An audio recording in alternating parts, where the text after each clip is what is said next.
Very common din is yung repetitive behaviors. Ito, makikita mo ng tao ay posibleng autistic pag yung meron siyang repetitive behavior like clapping arms. Paulit-ulit to para malalaman natin.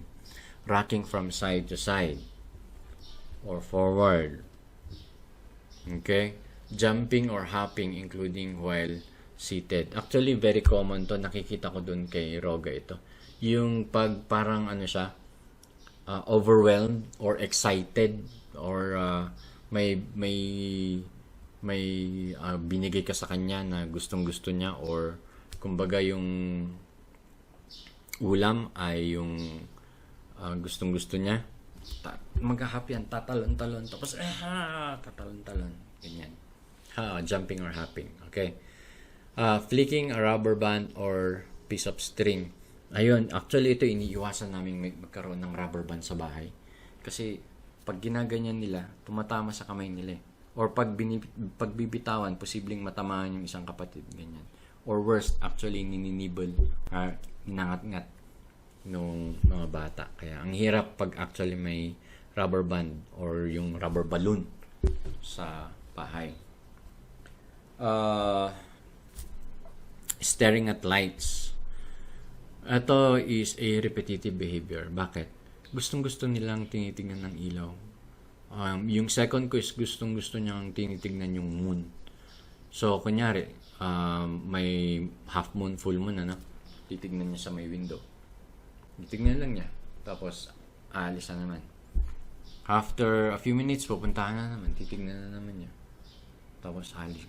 Ganun, lagi niya tinitingnan yung ilaw ng moon. Twirling, watching at a moving object, headbanging. Yung headbanging, nakita ko ito. And, pag yung bata, ginagawa niya yan, kailangang ipakita natin sa kanila na hindi magandang gawin yon. Okay? Medyo tricky ang area na ito. Kasi, sino ba naman ang gustong inuuntog ang ulo sa pader? Di ba? So, pag ganun, mas magandang kunin niyo yung bata, tapos ilayo ninyo doon sa pagbabang niya. Matitrain nyo rin naman, at least ngayon nakita ko na wala na sa mga anak ko yung pag-headbang ng ulo sa wall. Pero it took time din na ipakita na hindi maganda yun. Masakit yun. Ganun. Ito pa. Hindi pala nila alam ang na masasaktan sila. Okay. Making the same noise repeatedly. Okay. Pasensyahan nyo na yung mga anak natin pag ganyan. Or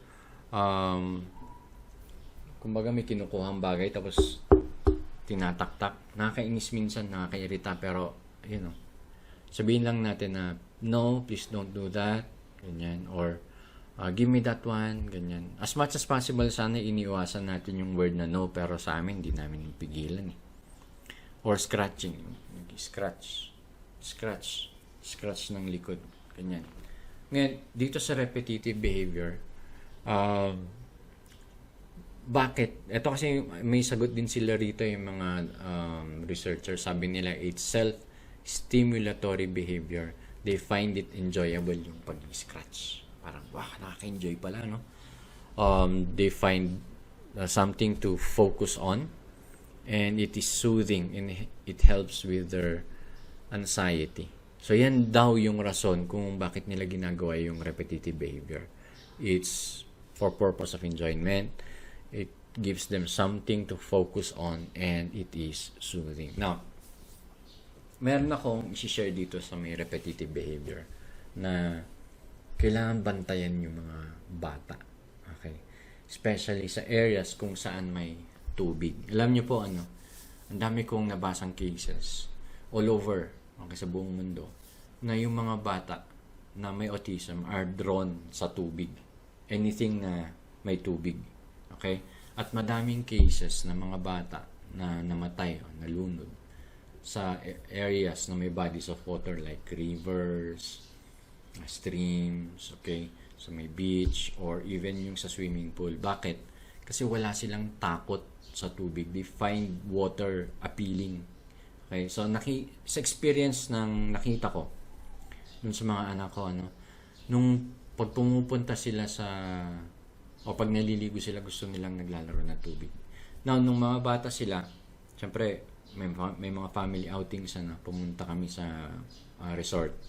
Tapos, pinag-swimming namin sila. Nung una, may yung life vest. Pero nung tinanggal namin yung life vest, wala talaga silang takot sa tubig. Pag kahit na sinasabi mong, don't go there, please, pupunta pa rin sila doon. Okay, yung anak ko na si Roga, walang takot dun sa may slide, kahit malalim. And then, pag hindi mo binabantayan yan, tatakbo siya dun sa may adult pool, jump siya doon. Kahit na ilang beses mo sabihin na, please don't go here, it's dangerous, you will drown. Don't go here, it's bad. Sabihin mo yung mga ganun, kahit galit na galit ka na, wala pa rin. Pagbalik niya sa may children's pool, pag hindi ulit nabantayan, tatakbo ulit, pupunta ulit sa may adult pool, jump ulit doon. Ilang beses niyang ginawa yan. Part yan ng repetitive behavior. Okay? Ang pangit doon is, parang ang feeling niya, dahil nagja-jump siya doon sa water, meron magsisave sa kanya na adult o na parent. So, yan minsan ang hindi alam ng mga ibang parents na parang feeling nila, bakit hindi nilalabas yung mga bata? Bakit ganito? Bakit ganun? Ang dami nilang question sa amin. Sa akin. Ang dami nilang advices sa akin. Pero hindi kasi nila alam ang ugali ng mga batang may autism. Kaya nga tayo gumagawa ng video na ganito para malaman ninyo, kung ano yung difference ng isang regular child at saka ng isang autistic na bata. Para alam natin lahat kung anong gagawin natin. Okay? Next.